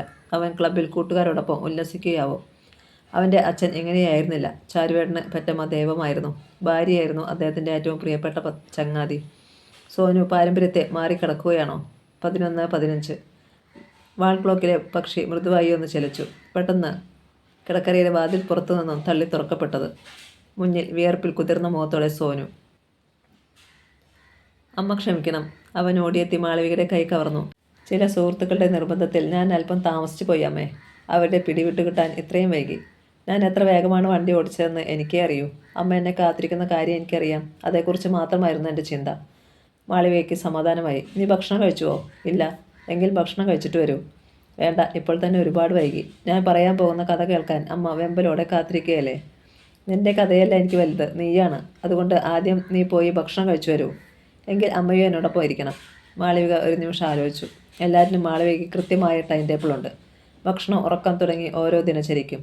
ചാരിത്രത്തിൻ്റെ വേർപാടിന് ശേഷമാണ് മാളവിക സ്വന്തം ജീവിതം ഒരു ചട്ടക്കൂടിനുള്ളിലാക്കിയത്. കൃത്യം ഇത്ര മണിക്ക് ഉണരും, ഇത്ര സമയത്തിനകം പ്രഭാത കർമ്മങ്ങൾ പൂർത്തിയാകും, പിന്നെ പ്രാർത്ഥന, പ്രാതൽ. കൃത്യസമയത്ത് തന്നെ ഓഫീസിലേക്ക് പുറപ്പെടുന്നു. ഉറക്കം പോലും നിർദ്ദിഷ്ട സമയത്താണ്. എന്നിട്ടും അന്നത്തേക്ക് മാളവിക മകൻ്റെ ഒപ്പം ഡൈനിങ് റൂമിലേക്ക് നടന്നു. ഇന്ന് എനിക്ക് അമ്മ തന്നെ വിളമ്പി തരണം, സോനു ഒരു ചാടിയം പോലെ പറഞ്ഞു. മാളവിക പുഞ്ചിരിച്ചു. ഇന്നല്ല, എന്നും നിനക്ക് ഞാൻ വിളമ്പിത്തരും. പക്ഷേ ഒരു കാര്യം, നീ എൻ്റെ ടൈം ടേബിളുമായി പൊരുത്തപ്പെടേണ്ടി വരും. നിന്നെ ഊട്ടുന്നതിന് വേണ്ടി എനിക്ക് എൻ്റെ സമയം തെറ്റിക്കാൻ കഴിയില്ല. സോനു വിസ്മയത്തിൽ അമ്മയെ നോക്കി. നിനക്കറിയാമല്ലോ, മിസ്സിസ് മാളവിക ദത്തൻ ഈ നിലയ്ക്കെത്തിയത് കൃത്യനിഷ്ഠയും അശ്രാന്ത പരിശ്രമവും കൊണ്ടാണെന്ന്. എല്ലാവരും എന്നെപ്പോലെയാവണമെന്ന് ഞാൻ ചടിക്കില്ല. പക്ഷേ എനിക്ക് ഈ നിലയിൽ നിന്ന് ഇനി നീങ്ങാൻ കഴിയില്ല. സോനു അത് സമ്മതിക്കും പോലെ മുഖം കുനിച്ചിരുന്നു. മാളവിക മകൻ്റെ പ്ലേറ്റിലേക്ക് വിഭവങ്ങൾ ഒന്നൊന്നായി വിളമ്പി. ഭക്ഷണത്തിനിടയിൽ ഞാൻ എൻ്റെ കഥ പറഞ്ഞാലോ അമ്മേ? സോനു കുസൃതിയോടെ അമ്മയെ നോക്കി. ഓക്കെ, നമുക്ക് രണ്ടുപേർക്കും സമയം ലാഭിക്കാം. മാളവിക സമ്മതിച്ചു. എനിക്ക് ഇനി 2 ജോലികൾ കൂടി ബാക്കിയുണ്ട്. എൻ്റെ ഡയറി പൂർത്തിയാക്കണം, പ്രാർത്ഥിക്കണം. ആ, എങ്കിൽ ഞാൻ തുടങ്ങാം, സോനു പറഞ്ഞു. ഞാൻ വിദേശത്ത് നിന്നും ഇവിടെ എത്തിയ ഘട്ടം, അതായത് ഏകദേശം 6 മാസങ്ങൾക്ക് മുമ്പ്, ഞാനും എൻ്റെ ചങ്ങാതിമാരുമായി കടലിൽ നീന്താൻ ഇറങ്ങിയത്. മാളവിക കഥ കേൾക്കാനുള്ള തയ്യാറെടുപ്പോടെ കസേരയിൽ ചാഞ്ഞിരുന്നു. ഞങ്ങൾ എല്ലാവർക്കും ലൈഫ് ബെൽറ്റ്സ് ഉണ്ടായിരുന്നു. അപ്പോഴാണ് ഞങ്ങളുടെ സംഘത്തിലെ നീന്തൽ വിദഗ്ധനായ രാമനാഥൻ എല്ലാവരുടെയും നേർക്ക് ഒരു വെല്ലുവിളി എറിഞ്ഞത്. എന്ത് വെല്ലുവിളി? ലൈഫ് ബെൽറ്റ് ഇല്ലാതെ ഞങ്ങളിൽ ആർക്കെങ്കിലും കടലിൽ നീന്താൻ കഴിയുമോ എന്ന്. ലൈഫ് ബെൽറ്റ് ഇല്ലാതെ കടലിൽ ഇറങ്ങുന്നത് അപകടകരമല്ലേ? തീർച്ചയായും അപകടകരമാണ്. അതുകൊണ്ടാണല്ലോ അതൊരു വെല്ലുവിളിയാകുന്നത്. രാമനാഥൻ സ്വന്തം ലൈഫ് ബെൽറ്റ് കരയിൽ ഉപേക്ഷിച്ചു. വേറെയും 2 പേർ അതിന് തയ്യാറായി. അതോടെ എനിക്ക് വാശിയായി. മൈ ഗോഡ്, എന്നിട്ട് നീ ലൈഫ് ബെൽറ്റ് ഉപേക്ഷിച്ചുവോ?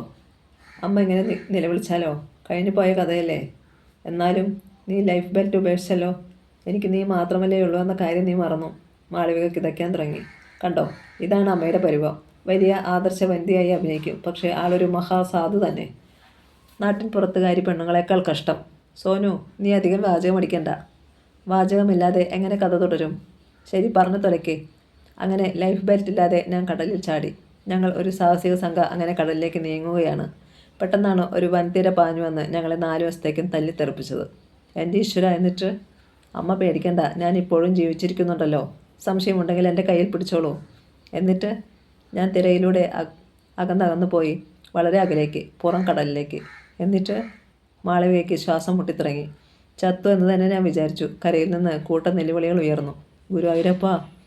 അപ്പോഴാണ് ധീരയായ ഒരു പെൺകുട്ടി ഒരു ലൈഫ് ബെൽറ്റിൽ പുറം കടലിലേക്ക് കുതിച്ചു വന്നത്. അവൾ എൻ്റെ നേർക്ക് മറ്റൊരു ബെൽറ്റ് എറിഞ്ഞു തന്നു. ആകെ കുഴഞ്ഞു പോയിരുന്നെങ്കിലും എനിക്ക് ലൈഫ് ബെൽറ്റിൽ പിടികിട്ടി. അങ്ങനെ ഞാൻ രക്ഷപ്പെട്ടു. ആ പെൺകുട്ടി എന്നെ രക്ഷിച്ചു. കൂട്ടുകാർ എന്നെ അപകടത്തിലാക്കി. അന്യയായ പെൺകുട്ടി നിന്നെ രക്ഷിക്കുകയും ചെയ്തു അല്ലേ? അതെ, ആ പെൺകുട്ടിയാണ് നിമിഷ. നിമിഷ? അതെ. അത്രയുമേയുള്ളോ അവളുമായുള്ള ബന്ധം? എൻ്റെ ജീവൻ രക്ഷിച്ച പെൺകുട്ടിയല്ലേ? എൻ്റെ ബെസ്റ്റ് ഫ്രണ്ടാണ് അവളിപ്പോൾ. ഇന്ന് ഞാൻ അമ്മയ്ക്ക് ചൂണ്ടിക്കാട്ടി തന്നത് ആ പെൺകുട്ടിയെയാണ്. വിവാഹത്തെക്കുറിച്ച് അമ്മ നിർബന്ധം പറഞ്ഞപ്പോൾ ഞാൻ ഓർത്തതും അവളെയാണ്. അതുകൊണ്ട് ഞാൻ അവളുമായി വിവാഹകാര്യം സംസാരിച്ചു. എന്നിട്ട്? അവൾക്ക് ഇഷ്ടമാണ്. അപ്പോൾ നിങ്ങൾ തീരുമാനിച്ചു? അതെ. അമ്മ അത് നടത്തി തരില്ലേ? ഞാനത് നടത്തി തരണോ? വേണം. ഞാൻ എതിർത്താൽ? സോനുവിലൊരു ഞെട്ടലുണ്ടായി. ചോദിച്ചത് കേട്ടില്ലേ? മാളവികയുടെ സ്വരം ഉയർന്നു. ഞാൻ എതിർത്താൽ നീ എന്ത് ചെയ്യും? മാളവിക സോനുവിൻ്റെ ചുമലിൽ പിടിച്ചു കുലുക്കി. പറയടാ. സോനു മെല്ലെ മുഖമുയർത്തി. അവൻ്റെ മുഖം നിശ്ചയദാർഢ്യത്താൽ മുറുകി. അമ്മ എതിർത്താലും ഞാൻ നിമിഷയെ വിവാഹം ചെയ്യും, സോനു പറഞ്ഞു. മാളവികയ്ക്ക് നടുക്കമുണ്ടായില്ല. അവൾ ഓർത്തത് ചാരുദത്തനെയാണ്. ആ ആദർശ ധീരത. പരമസാധുവായിരുന്നിട്ടും തനിക്ക് വേണ്ടി ചന്ദ്രശേഖരൻ്റെ കവിളിൽ അടിച്ചത്. ചാരുവേട്ടൻ്റെ അതേ മഹത്വം തന്നെ ആ അമ്മയും പ്രകടിപ്പിച്ചു. മകൻ കൂട്ടിക്കൊണ്ടുവന്ന അനാഥ പെൺകുട്ടിയെ 2 കൈ നീട്ടി ആ അമ്മ സ്വീകരിച്ചു. ആ നന്മയായിരുന്നു തൻ്റെ പാഠം. സോനു, മാളവിക മകൻ്റെ ചുമലിൽ കൈവച്ചു. കൺഗ്രാജുലേഷൻസ് മോനെ. നിന്റെ ധീരതയെയും നിശ്ചയദാർഢ്യത്തെയും ഞാൻ ആദരിക്കുന്നു.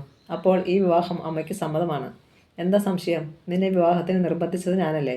പെൺകുട്ടിയെ തിരഞ്ഞെടുക്കാനുള്ള സ്വാതന്ത്ര്യവും തന്നിരുന്നല്ലോ. പക്ഷേ അമ്മയുടെ പെട്ടെന്നുള്ള ഭാവമാറ്റം കണ്ടപ്പോൾ ഞാൻ ഭയന്നു.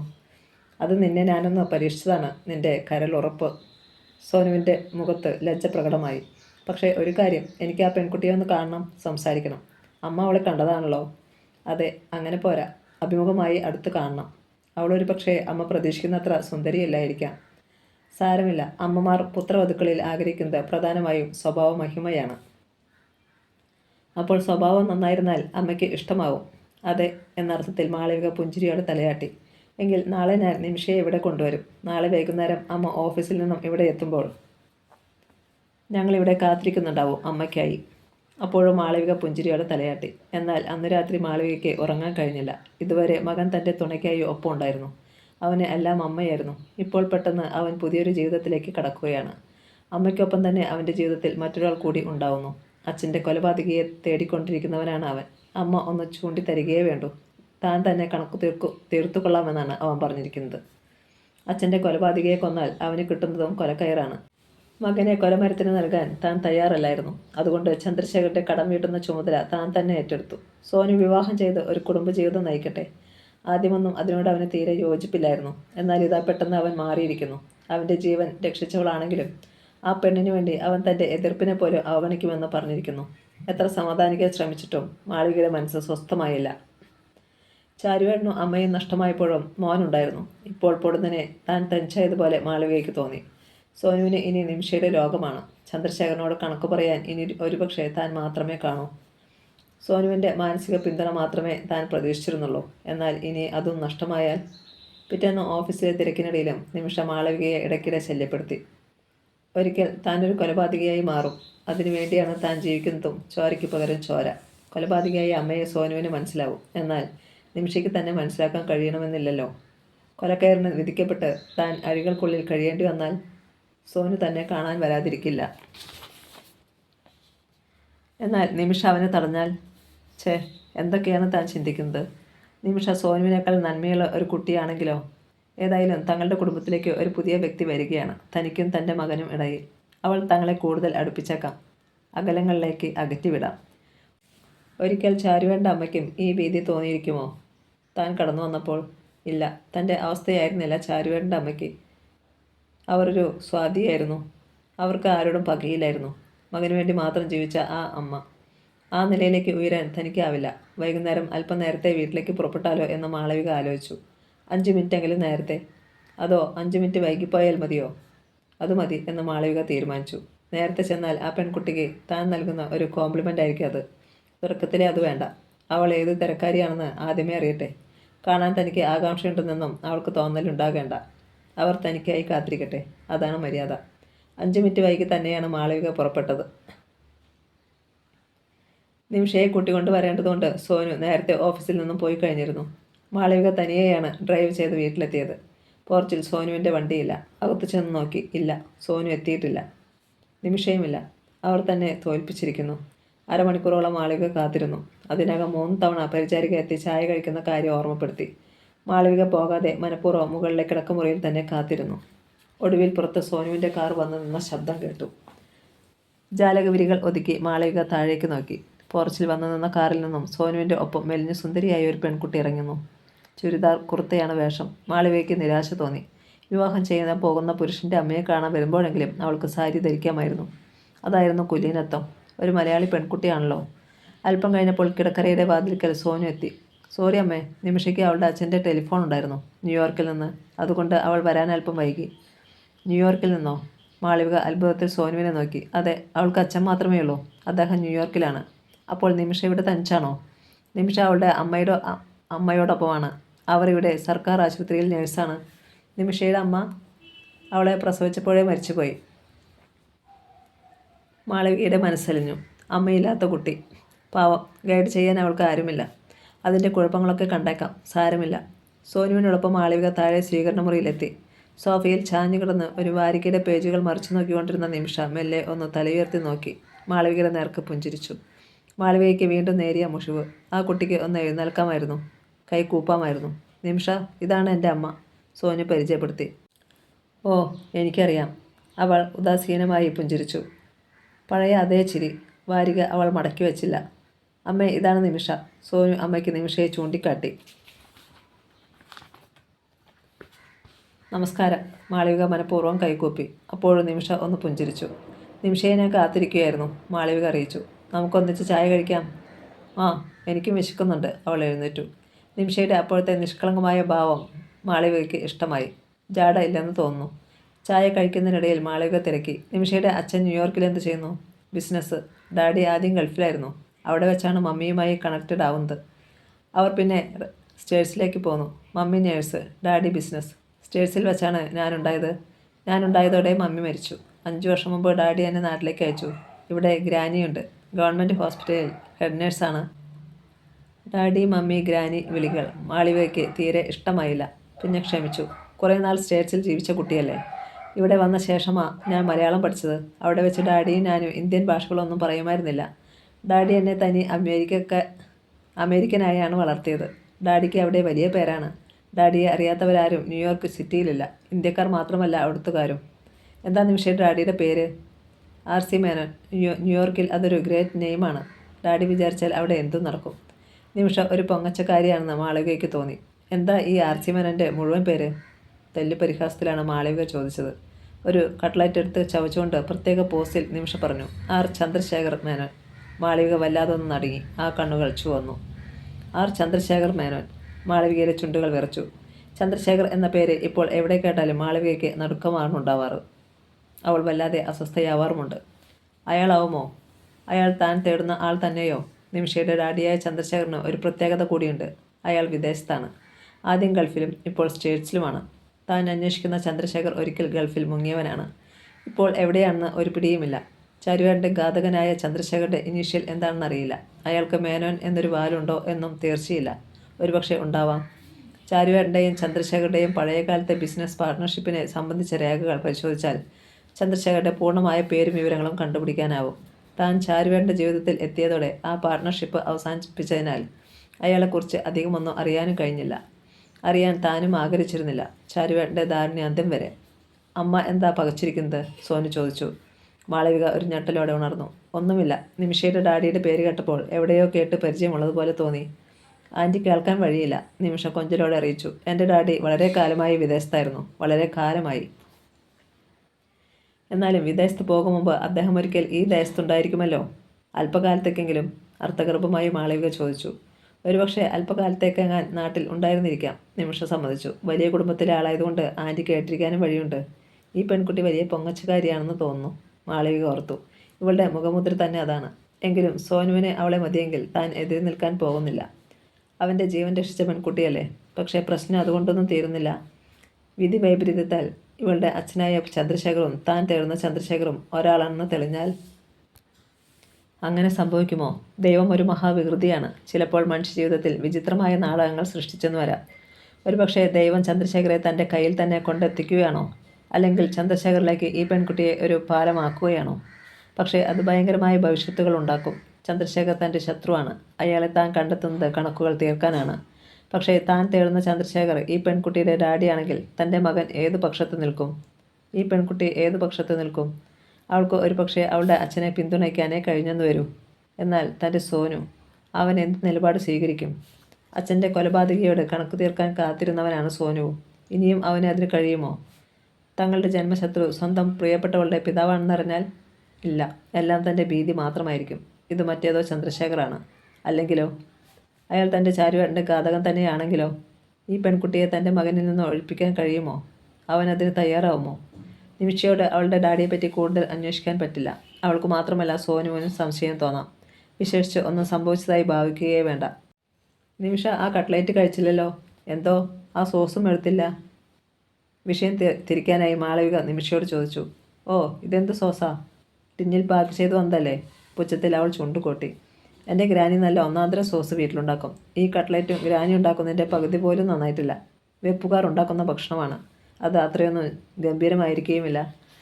എന്നാലും ഒരു അതിഥിയുടെ മുന്നിൽ വെച്ച് ഇങ്ങനെ സംസാരിക്കാൻ പാടില്ല. വിശേഷിച്ചും തൻ്റെ മുന്നിൽ കൊണ്ടുവന്നു വെച്ച ഭക്ഷണത്തെപ്പറ്റി. തൻ്റെ ഭർത്താവാകാൻ പോകുന്ന പുരുഷൻ്റെ അമ്മയാണ് ആതിഥേയ എന്നും അവർ ഓർക്കേണ്ടതുണ്ട്. എന്തൊരു ജാടയാണിവൾക്ക്! മര്യാദ അറിയാത്ത പെൺകുട്ടി. എങ്കിലും അതൊന്നും മാളവിക മുഖത്ത് ഭാവിച്ചില്ല. മുഷിവ് പ്രകടിപ്പിച്ചുമില്ല. എങ്കിൽ കുറച്ച് ഉപ്പേരി എടുത്തു വയ്ക്കാം. അതെല്ലാം ഞാൻ തന്നെ ഉണ്ടാക്കിയതാണ്. സോനു ഒരു ഉപ്പേരി പ്രിയനാ. എനിക്ക് ഉപ്പേരി ഇഷ്ടമല്ല. ഉടൻ നിമിഷം തുറന്നടിച്ചു. ഇത്രയുമായിട്ടും സോനു പൂച്ചയെപ്പോലെ പതുങ്ങിയിരിക്കുന്നത് കണ്ടപ്പോൾ മാളവികയ്ക്ക് അത്ഭുതം.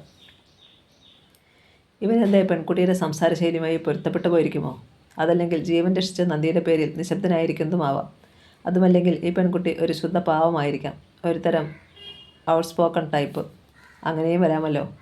സോനുവിന് അവളുടെ സ്വഭാവം വ്യക്തമായി അറിയാമായിരിക്കും. നിമിഷയ്ക്ക് ഉപ്പേരി ഇഷ്ടമില്ലെങ്കിൽ കഴിക്കണ്ട. സോനുവിന് ഇഷ്ടമാണ്. അവൻ കഴിക്കുന്നതിൽ വിരോധമില്ലല്ലോ? മാളവിക ചോദിച്ചു. ഞാൻ എന്തിനു വിരോധിക്കണം? നിമിഷ കൈമലർത്തി. സോനുവിന് സോനുവിൻ്റേതായ സ്വാതന്ത്ര്യമുണ്ട്. എനിക്ക് എൻ്റേത്. അവ പരസ്പരം ഉടക്കാതിരുന്നാൽ മതി. ദാമ്പത്യത്തിൽ സ്വാതന്ത്ര്യത്തിന് വലിയ പ്രസക്തിയൊന്നുമില്ല കുട്ടി, മാളവിക അറിയിച്ചു. നിങ്ങൾ വിവാഹിതരാകാൻ ആഗ്രഹിക്കുന്നുണ്ടെങ്കിൽ ദാമ്പത്യത്തെ സുഖകരമായ ഒരു ചങ്ങലയായി കരുതേണ്ടി വരും. ആ ചങ്ങലയെ വെറുക്കുന്നവർക്ക് ദാമ്പത്യം കുടുംബജീവിതമായിരിക്കില്ല, വെറും കൂട്ടുജീവിതം മാത്രമായിരിക്കും. ആ കൂട്ടുജീവിതം വിരസവുമായിരിക്കും. നിങ്ങളുടെ ജീവിതം സുഖം തരുന്ന ചങ്ങലയായിരിക്കട്ടെ. എനിക്ക് ചങ്ങല ഇഷ്ടമല്ല. ഒട്ടും ആലോചിക്കേണ്ടി വന്നില്ല നിമിഷയ്ക്ക് മറുപടി നൽകാൻ. എങ്കിൽ നീ അവിവാഹിതയായിരിക്കുന്നതാണ് കുട്ടി സൗകര്യം. ദാമ്പത്യം മാത്രമല്ല, ഏത് മനുഷ്യബന്ധവും സ്നേഹത്തിൻ്റെ ചങ്ങലയാണ്. സ്വാതന്ത്ര്യം എന്ന് പറയുന്നത് ബന്ധങ്ങളിൽ നിന്നുള്ള വിമുക്തിയും. നീ നിന്നെ മാത്രം സ്നേഹിക്കുമ്പോൾ നീ സ്വതന്ത്രയായിരിക്കും. നീ മറ്റൊരാളെ സ്നേഹിക്കുമ്പോൾ നീ നിൻ്റെ സ്വാതന്ത്ര്യം സ്നേഹത്തിന് വേണ്ടി പണയം വയ്ക്കുകയാണ്. പകരം കിട്ടുന്നത് സ്നേഹത്തിൻ്റെ ആനന്ദം മാത്രവും. നീ നിന്നെ മാത്രമേ സ്നേഹിക്കുന്നുള്ളൂ എങ്കിൽ അതിന് സ്നേഹമെന്നല്ല പേര്, സ്വാർത്ഥത എന്നാണ്. ആൻറ്റി ഇത്രയും അധികം സംസാരിക്കുന്നത് എന്തിന്? എനിക്കൊന്നും മനസ്സിലാകുന്നില്ല. അവൾ സോനുവിൻ്റെ നേർക്ക് നോക്കി. സോനു അമ്മയുടെയും ഭാവി വധുവിൻ്റെയും മധ്യേ ധർമ്മസങ്കടത്തിൽപ്പെട്ടിരുന്നു. നിനക്ക് ഞാൻ പറഞ്ഞതൊന്നും മനസ്സിലായില്ലെങ്കിൽ നിൻ്റെ ബുദ്ധിപരമായ അപക്വതയെയാണ് അത് വ്യക്തമാക്കുന്നത്. സോനു, എനിക്ക് ബോറടിക്കുന്നു. നമുക്ക് പുറത്തു പോകാം. നിമിഷം എഴുന്നേറ്റു. ശരി, നിമിഷം പോയിക്കോളൂ. എനിക്കാണെങ്കിലും കുറേ ജോലി കുടിശ്ശികയുണ്ട്. നമുക്ക് പിന്നെ കാണാം, മാളവിക പ്രതിവചിച്ചു. സോനു വരൂ, എന്നെ വീട്ടിൽ കൊണ്ടുപോയി ആക്കിയേക്കൂ. നിമിഷം സോനുവിൻ്റെ കൈ കവർന്നു. നോ, സോനു വരുന്നില്ല, മാളവിക പറഞ്ഞു. അവന് ഇവിടെ ചില പ്രധാനപ്പെട്ട ജോലികളുണ്ട്. എന്ത് ജോലിയാണമ്മേ? സോനുവിന് സംശയം. പറയാം, അല്പം കഴിഞ്ഞ് ചെറുതാൽ പോരെ? നിമിഷയെ കൊണ്ടുപോയി വിട്ടിട്ട് വന്നിട്ട് പോരാ.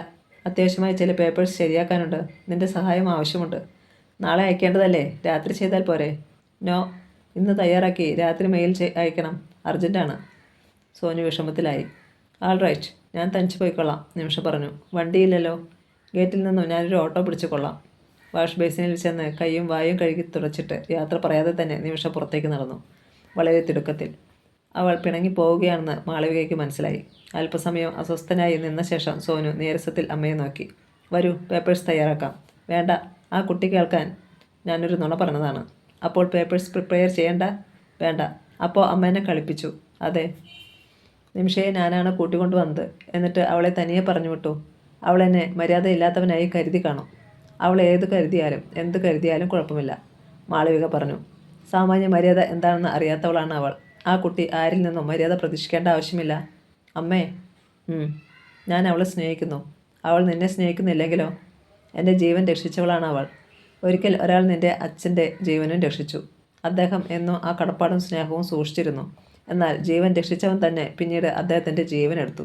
അതുകൊണ്ട് ഒരിക്കൽ ജീവൻ രക്ഷിച്ചതിൻ്റെ പേരിൽ നിൻ്റെ ജീവൻ ഞാൻ അവൾക്ക് കൊടുക്കാൻ തയ്യാറല്ല. ദൃഢമായിരുന്നു മാളവികയുടെ സ്വരം. സോനു സ്തബ്ധനായി. സമയത്തേക്ക് സോനുവിന് ശബ്ദിക്കാൻ കഴിഞ്ഞില്ല. അമ്മയുടെ മുഖത്തേക്ക് തന്നെ നോക്കി അവൻ നിശ്ചലം നിന്നു. അമ്മയുടെ മുഖം ആദ്യം കാണുന്നത് പോലെ അവന് തോന്നി. അമ്മേ, ഒടുവിൽ അവൻ വിളിച്ചു. മാളവിക ചോദ്യഭാവത്തിൽ മുഖമുയർത്തി. എനിക്ക് മനസ്സിന് ഇഷ്ടപ്പെട്ട ഏത് പെണ്ണിനെയും വരിക്കാനുള്ള അനുവാദം അമ്മ തന്നെയാണ് നൽകിയിരുന്നത്. അതെ, മകൻ്റെ മുഖത്ത് നോക്കാതെയാണ് മാളവിക പറഞ്ഞത്. എന്നിട്ട് അമ്മ ഇപ്പോൾ പറയുന്നത് എന്താണ്? ഞാൻ പറഞ്ഞത് ഒരിക്കൽ ജീവൻ രക്ഷിച്ചതിൻ്റെ പേരിൽ എന്നെ നിമിഷയ്ക്ക് കൊടുക്കാൻ അമ്മ തയ്യാറല്ല എന്ന് ഞാൻ പറഞ്ഞില്ലല്ലോ. ഒരിക്കൽ നിന്റെ ജീവൻ രക്ഷിച്ചതിൻ്റെ പേരിൽ ആ ജീവൻ അവൾക്ക് കൊടുക്കാൻ ഞാൻ തയ്യാറല്ല എന്നാണ് പറഞ്ഞത്. നിന്നെ കൊടുക്കാൻ തയ്യാറല്ലെന്നല്ല, നിന്റെ ജീവൻ കൊടുക്കാൻ തയ്യാറല്ലെന്ന്. നിന്റെ ജീവൻ എനിക്ക് വിലപ്പെട്ടതാണ്. എൻ്റെ ജീവനേക്കാൾ എനിക്ക് വിലപ്പെട്ടതാണ്. ആർക്കെങ്കിലുമൊക്കെ പന്താടാൻ ഞാനത് നൽകില്ല, തീർച്ച. ഒരു പെൺകുട്ടിയെ വിവാഹം ചെയ്യുകയെന്നാൽ ജീവൻ പന്താടാൻ നൽകുകയെന്നാണോ അമ്മ അർത്ഥം? എൻ്റെ ജീവൻ നിമിഷയ്ക്ക് കൊടുക്കില്ല എന്ന് അമ്മ പറയുമ്പോൾ എന്നെ അവൾക്ക് കൊല്ലാൻ കൊടുക്കില്ല എന്നോ മറ്റോ പറയുന്നത് പോലെ തോന്നുന്നു. വിവാഹം കൊലയ്ക്ക് കൊടുക്കുന്നതിന് തുല്യമാണോ അമ്മേ? ചിലപ്പോൾ അതെ. പക്ഷേ എൻ്റെ കാര്യത്തിൽ അങ്ങനെയായിരിക്കില്ല. എൻ്റെ ജീവനല്ല, ജീവിതമാണ് നിമിഷയ്ക്ക് ആവശ്യം. എൻ്റെ ജീവിതം അവളുടെ ജീവിതവുമായി ഒരുമിക്കുന്നു, അത്രയല്ലേ ഉള്ളൂ. എങ്കിൽ നല്ലത്. നീ അവളെ വിവാഹം ചെയ്യുന്നതിൽ എനിക്ക് വിരോധമില്ല. പക്ഷേ നീ അവളുടെ അടിമയാകുന്നത് എനിക്കിഷ്ടമല്ല. സ്നേഹം ഒരു തരം അടിമത്തമാണെന്ന് അമ്മ തന്നെയല്ലേ പറയാറുള്ളത്? പരസ്പരമുള്ള അടിമത്തത്തിൻ്റെ കാര്യമാണ് ഞാൻ പറഞ്ഞിട്ടുള്ളത്, ഒരാൾ മറ്റൊരാളുടെ യജമാനാകുന്നതിനെക്കുറിച്ചല്ല. നിമിഷ അങ്ങനെയാണെന്നാണോ അമ്മ പറയുന്നത്? തുറന്നു പറയാമല്ലോ, നിമിഷയെ എനിക്ക് അല്പം പോലും ഇഷ്ടമായില്ല. പുത്രവധുവിനെക്കുറിച്ചുള്ള എൻ്റെ സങ്കല്പം ഇതായിരുന്നില്ല. എങ്കിലും നീ അവളെ വിവാഹം ചെയ്യുന്നതിൽ ഞാൻ എതിരില്ല. ഞാൻ നിനക്ക് ഇഷ്ടമുള്ള പെണ്ണിനെ വരിക്കാനുള്ള അനുവാദം തന്നതാണല്ലോ. അപ്പോൾ ഞങ്ങളുടെ വിവാഹം നടത്തിത്തരാൻ അമ്മ തയ്യാറാണ്. ആ, താല്പര്യമില്ലാതെയാണ് മാളവിക മൂളിയത്. സന്തോഷം അഭിനയിക്കേണ്ടി വന്നേക്കും. സ്റ്റേറ്റ്സിൽ ജീവിച്ചുകൊണ്ടാണ് അമ്മേ നിമിഷ ഇങ്ങനെയൊക്കെ. നമുക്ക് സാവധാനം അവളെ മാറ്റിയെടുക്കാം. സ്റ്റേറ്റ്സിൽ ജീവിച്ചാൽ മനുഷ്യർ മര്യാദയില്ലാത്തവരാകുമോ സോനു? ലോകം കാണാത്ത ഒരാളായിരുന്നെങ്കിൽ നിന്റെ അമ്മ ഇത് വിശ്വസിച്ചേനെ. എന്നാൽ ഞാനും സ്റ്റേറ്റ്സിൽ പോയിട്ടുള്ളവളാണ്. കുറേ മര്യാദക്കാരായ അമേരിക്കൻ സുഹൃത്തുക്കൾ എനിക്കുണ്ട് താനും. അവരുടെ മര്യാദ കണ്ടാൽ നാം തലകുനിക്കും, കാലിൽ തൊട്ട് നമസ്കരിക്കും. ഒരുപക്ഷെ നിന്റെ പെൺകുട്ടി സ്റ്റേറ്റ്സിലെ മര്യാദക്കെട്ടവരെ മാത്രമേ പരിചയപ്പെട്ടിട്ടുണ്ടാവൂ. അമ്മ അവളോട് ഒരു തവണത്തേക്ക് ക്ഷമിക്കുക. ഞാൻ അവളെ പറഞ്ഞ് മനസ്സിലാക്കാം. മര്യാദക്കേട് പൊറുക്കുന്നവളല്ല മാളവിക. മര്യാദക്കെട്ടവരോട് അല്പം കൂടി മര്യാദക്കെട്ട് പെരുമാറാനാണ് ഞാൻ ശ്രമിക്കുക. പക്ഷേ അത് കണ്ടപ്പോൾ നിനക്ക് എന്നോട് പരിഭവമാണ് തോന്നിയത്. അതോടെ നിന്റെ മനസ്സ് എത്രമാത്രം അവൾക്ക് അടിമപ്പെട്ടു പോയി എന്ന് എനിക്ക് ബോധ്യമായി. അതുകൊണ്ടാണ് നിന്റെ ജീവൻ അവൾക്ക് പന്താടാൻ കൊടുക്കില്ലെന്ന് ഞാൻ പറഞ്ഞത്. അമ്മ എന്നോട് പൊറുക്കണം. ഞാനാണ് നിമിഷയെ ഇങ്ങോട്ട് കൂട്ടിക്കൊണ്ടുവന്നത്. അവൾ നമ്മുടെ അതിഥിയായിരുന്നു. ആ സ്ഥിതിക്ക് നാം അല്പം കൂടി അവളോട് ക്ഷമിക്കണമായിരുന്നുവെന്ന് എനിക്ക് തോന്നി. കൂടാതെ അവളെ തിരികെ കൊണ്ടുപോയി ആക്കേണ്ട ചുമതലയും എനിക്കുണ്ടായിരുന്നു. അതിൻ്റെ പേരിലാണ് ഞാൻ അമ്മയോട് പരിഭവിച്ചത്. ഇവിടെയും നിനക്ക് തെറ്റി സോനു. ആതിഥേയൻ അതിഥിയോട് ക്ഷമിക്കേണ്ട ആവശ്യമൊന്നുമില്ല. ആതിഥേയൻ മാത്രമല്ല, അതിഥിയെ മര്യാദ പാലിക്കേണ്ടവരാണ്. മര്യാദ കേട്ട അതിഥികൾ ആതിഥേയന് പലപ്പോഴും പ്രശ്നമാവാറുണ്ട്. അപ്പോൾ ചുട്ട മറുപടി നൽകിയാൽ മതിയാവൂ. അവർ ഇനി മറ്റൊരിടത്തും ആ സ്വഭാവം ആവർത്തിക്കരുത്. ഏതായാലും ഇനിയും നിമിഷം ഇതുപോലെ പെരുമാറില്ല, ഞാൻ ഗ്യാരണ്ടി ചെയ്യാം. ആകട്ടെ, അവളുടെ ഗ്രാനി എന്ന് പറയുന്ന സ്ത്രീക്ക് ഈ ബന്ധം സമ്മതമാണോ? അതെ, ഞാൻ അവരെ കണ്ടു. അവർ വലിയ സന്തോഷത്തിലാണ്. അവളുടെ ഡാഡിയോ? ഡാഡിയുടെ സമ്മതമേ ഇനിയും വാങ്ങേണ്ടതായുള്ളൂ. നിമിഷയെ കൊണ്ടുവന്ന് അമ്മയെ കാണിച്ച ശേഷം അവളുടെ ഡാഡിയോട് അനുവാദം ചോദിക്കാമെന്ന് വിചാരിച്ചു. അവളുടെ ഡാഡി അനുവദിച്ചില്ലെങ്കിൽ? അനുവദിക്കുമെന്ന് നിമിഷയ്ക്ക് ഉറപ്പാണ്. ആരാണ് അവളുടെ ഡാഡിക്ക് എഴുതുന്നത്, നീയോ അവളോ? നിമിഷ തന്നെ എഴുതിക്കൊള്ളാമെന്നാണ് പറഞ്ഞിരിക്കുന്നത്. സത്യത്തിൽ എഴുതേണ്ട ആവശ്യമൊന്നുമില്ല. അവളുടെ ഡാഡി ഇടയ്ക്കിടെ അവളുമായി ടെലിഫോണിൽ ബന്ധപ്പെടാറുണ്ട്. ശരി, നിമിഷയുടെ ഡാഡി എന്ത് പറയുന്നുവെന്ന് അറിയട്ടെ. പിന്നെ ഒരു കാര്യം, മാളവിക ദത്തൻ്റെ മകനാണ് നീയെന്ന് ഉടനെ അയാൾ അറിയിക്കേണ്ട. കാരണം മാളവിക ദത്തൻ്റെ പണത്തെ മോഹിച്ചായിരിക്കരുത് അയാൾ ഈ വിവാഹത്തിന് സമ്മതിക്കുന്നത്. നിന്റെ സ്വന്തം വ്യക്തിത്വത്തെ മാനിക്കുന്ന ഭാര്യയും ബന്ധുക്കളുമാണ് നിനക്ക് പ്രയോജനപ്പെടുക. പക്ഷേ ഞാൻ മാളവിക ദത്തൻ്റെ മകനാണെന്ന കാര്യം നിമിഷയ്ക്കും അവളുടെ ഗ്രാനിക്കും എല്ലാം അറിയാം. എങ്കിൽ തൽക്കാലം അവളുടെ ഡാഡി അതറിയണ്ട എന്ന് അവളോട് പറഞ്ഞേക്കൂ. നീ പറഞ്ഞാൽ അവൾ അനുസരിക്കുമെങ്കിൽ? ഞാൻ പറഞ്ഞാൽ അവൾ അനുസരിക്കും. ആദ്യം അല്പം ബഹളം വയ്ക്കുമെന്നേ ഉള്ളൂ. അവളൊരു സാധുവാണമ്മേ. എങ്കിൽ നിനക്ക് കൊള്ളാം. മാളവിക തിരിഞ്ഞു നടന്നു. അമ്മയെ മനസ്സിലാക്കാൻ സോനുവിന് പലപ്പോഴും പ്രയാസം തോന്നിയിട്ടുണ്ട്. ചിലപ്പോൾ അമ്മ സ്നേഹരൂപിണിയാണ്, പരമസാധുവും. എന്നാൽ മറ്റു ചിലപ്പോൾ കർക്കശക്കാരിയായ ഒരു അധ്യാപികയെ പോലെ ആണ്. ആ മനസ്സ് മറ്റാർക്കും പിടികൊടുക്കാതെ അകന്നു മാറി നിൽക്കും. അതെ, ശരിക്കും ഒരു അധ്യാപികയെ പോലെ. ക്ലാസ് മുറിയിൽ അധ്യാപികയ്ക്കും വിദ്യാർത്ഥികൾക്കും ഇടയിലുള്ള അകലം തന്നെ അമ്മ സൂക്ഷിക്കും. ചിലപ്പോൾ അമ്മയുടെ വ്യക്തിത്വത്തോട് വല്ലാത്ത ആദരവ് തോന്നും. ഒന്നുമില്ലായ്മയിൽ നിന്നും ഉയർന്നു വന്നവളാണ് അമ്മ. അമ്മ തന്നെയാണ് അക്കാര്യങ്ങളെല്ലാം പറഞ്ഞു തന്നിട്ടുള്ളതും. കന്യയ്ക്ക് ഗതിയില്ലാത്ത ഒരു വീട്ടിൽ ജനിച്ചത്, ജനനത്തോടെ അനാഥയായി തീർന്നത്, സ്വന്തം വീട്ടിൽ പരിചാരികയായി മാറിയത്, പ്രാഥമിക വിദ്യാഭ്യാസം മാത്രം ലഭിച്ചിട്ടുള്ള ആളാണ് മിസ്സിസ് മാളവിക ദത്തനെന്നറിഞ്ഞാൽ ഇന്നത്തെ അമ്മയുടെ സുഹൃത്തുക്കൾ വിശ്വസിക്കില്ല. ഏതോ ഉന്നത കുടുംബത്തിൽ ജനിച്ചവൾ, ആധുനിക വിദ്യാഭ്യാസം നേടിയ പരിഷ്കൃത വനിത, ഇതൊക്കെയാണ് ആളുകളുടെ ധാരണ. എന്നാൽ ആധുനികതയുടെയോ പരിഷ്കാരത്തിൻ്റെയോ പൊള്ളത്തരങ്ങളും ജാടകളും ഇല്ല താനും. ഏത് പ്രതിസന്ധിയിലും തളരാത്ത ശക്തമായ വ്യക്തിത്വം. പുരുഷനായ തനിക്ക് പോലും അമ്മയുടെ താൻ പോരുമയിൽ അസൂയ തോന്നിയിട്ടുണ്ട്. എല്ലാം ശരി. എന്നാൽ അതേ അമ്മ തന്നെ മറ്റു ചില അവസരങ്ങളിൽ തികച്ചും സ്വാർത്ഥയും യാഥാസ്ഥിതികയും കർക്കശവുമായി കാണപ്പെടാറുണ്ട്. അച്ഛൻ്റെ കൊലപാതകയെ വകവരുത്താൻ ചിറകുള്ള സർപ്പമായി പറക്കുമ്പോൾ അമ്മ വീണ്ടും മറ്റൊരാളായി മാറുന്നു. പകയുടെ മൂർത്തിഭാവമായ സ്ത്രീ. ആ അമ്മയോടും തനിക്ക് സ്നേഹമാണ്. എന്നാൽ മകൻ്റെ പെൺകുട്ടിക്ക് മുന്നിൽ സ്നേഹശൂന്യയായി നിന്ന ആ അമ്മ സോനുവിനെ വിഷമിപ്പിക്കുകയാണ് ചെയ്തത്. എപ്പോഴും താൻ പറയുന്നതാണ് ശരി എന്നാണ് അമ്മയുടെ ഭാവം. എവിടെയും മുന്നിൽ നിൽക്കുന്നത് താനായിരിക്കണം. മകൻ പ്രായപൂർത്തിയായി സ്വന്തം കാലിൽ നിൽക്കാറായിട്ടോ അമ്മ ഇപ്പോഴും ആ സംരക്ഷയുടെ സ്ഥാനമാണ് വഹിക്കുന്നത്. അത് സോനുവിൽ അസഹ്യതയുണ്ടാക്കുന്നു. എടുത്തടിച്ചതുപോലെയാണ് അമ്മയുടെ പെരുമാറ്റം. പലപ്പോഴും അമ്മ ഇക്കാര്യത്തിൽ ആളും തരവും നോക്കാറില്ല. നിമിഷയുടെ കാര്യം തന്നെ എടുക്കാം. നിമിഷ പിണങ്ങിപ്പോയാൽ അമ്മയ്ക്കൊന്നുമില്ല. പക്ഷേ തനിക്ക് അങ്ങനെയല്ല. ആലോചനക്കുറവ് കൊണ്ട് അവൾ ചിലപ്പോഴൊക്കെ മര്യാദയില്ലാതെ സംസാരിക്കുകയും പെരുമാറുകയും ചെയ്യാറുണ്ടെന്നത് സത്യം. പക്ഷേ അവൾ സ്നേഹമില്ലാത്തവളല്ല. അമ്മ വിചാരിക്കും പോലെ തൻ്റെ ജീവിതമോ കൊണ്ട് പന്താടുകയുമില്ല. തൻ്റെ മുഖം കറുത്താൽ അവൾ തോറ്റുതരും. അല്ലെങ്കിലും ഇനി അവളെ മറക്കുക വയ്യ. അമ്മയെയും അവളെയും പൊരുത്തപ്പെടുത്തി കൊണ്ടുപോകാൻ എന്താണ് വഴിയെന്ന് സോനു ആലോചിച്ചത്. രണ്ടുപേരെയും തനിക്ക് വേണം. സോനു നേരെ കിടക്കറയിലേക്കാണ് നടന്നത്. തളർച്ചയോടെ കിടക്കയിലേക്ക് ചെന്ന് വീണു. ഒരു നിമിഷം. പെട്ടെന്ന് ടെലിഫോൺ ശബ്ദിച്ചു. സോനു റിസീവർ എടുത്തു. സോനു അല്ലേ? നിമിഷയുടെ സ്വരം. ഓ നിമി. സോനുവിന് സന്തോഷമായി. സോനുവിൻ്റെ മമ്മി എന്നെപ്പറ്റി എന്ത് പറഞ്ഞു? മമ്മിയല്ല, അമ്മ. സോനു ഒന്ന് തിരുത്താൻ ശ്രമിച്ചു. ആരെങ്കിലും ആവട്ടെ, അവർ എന്ത് പറഞ്ഞു എന്ന് പറയൂ. വളരെ നല്ല അഭിപ്രായം. എന്നാൽ സോനുവിൻ്റെ അമ്മയെക്കുറിച്ച് എനിക്ക് അങ്ങനെയല്ല. ഒരു വല്ലാത്ത സ്ത്രീ. എങ്ങനെ അവരുമായി പൊരുത്തപ്പെട്ടു പോകാൻ കഴിയും? സോനുവിന് എങ്ങനെ അത് സാധിക്കുന്നു? ആ മറുപടി സോനുവിനെ തീരെ രസിച്ചില്ല. എങ്കിലും നിമിഷയെ പിണക്കാൻ അവന് വയ്യായിരുന്നു. അത് നിമിഷയ്ക്ക് അമ്മയെ അറിയാഞ്ഞിട്ടാണ്. പുറമേ അല്പം റഫാണെങ്കിലും അമ്മ എന്ത് സ്നേഹമുള്ള കൂട്ടത്തിലാണെന്നറിയാമോ? I don't like her. എനിക്ക് അവരെ സഹിക്കാനേ വയ്യ. പെട്ടെന്നാണ് കാതിൽ ഒരു പൊട്ടിച്ചിരി വീണത്. സോനു ഞെട്ടലോടെ ചുറ്റും നോക്കി. ടെലിഫോണിൽ നിന്നാണ് ചിരി.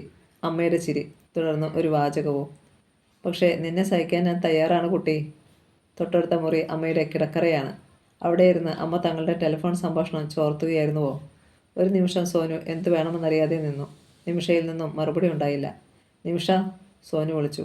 ഉടൻ നിമിഷ ഫോൺ വെച്ച ശബ്ദം കേട്ടു.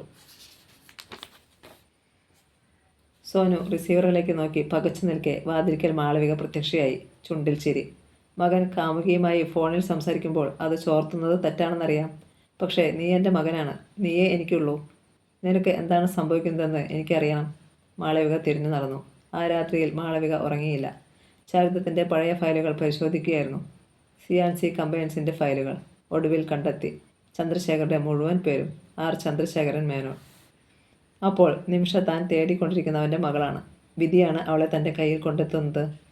പെട്ടെന്ന് നിമിഷയുടെ വാക്കുകൾ മാളവികയുടെ കാതിൽ വീണു. I don't like her. എനിക്ക് അവരെ സഹിക്കാനേ വയ്യ. മാളവികയുടെ പല്ലുകൾ ഞെരിഞ്ഞമർന്നു. കഥ തുടരും.